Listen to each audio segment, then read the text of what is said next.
Beskutting, geskryf deur Cliff van Dyk.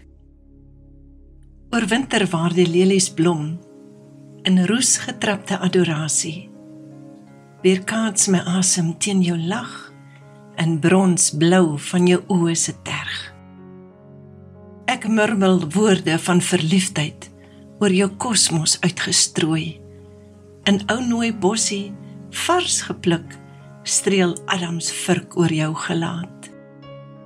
Soos in die beskutting van opregtheid oor jou uitgestort, wit gekalte somerletsels, aronskelk om jou genot.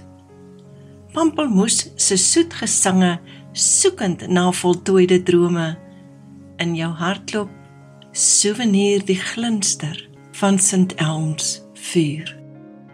Geleende tyd, se sagte aanraak, lê teen jou verborge wense, golwe van jou volle vreugde, in jou vrees geamendeer.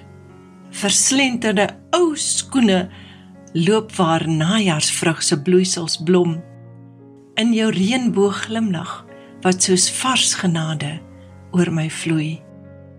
Banneling van vervulling, in ons nagwaak toegevou, by Akropolis van my toevlug, waar die adelaar soms skuil, sielsgenote dans genoeglik, in die nadraai van verrukking. Ek herberg jou steeds, in my hartklop, as my arms om jou vou. Gelees deur Margaret Bennett.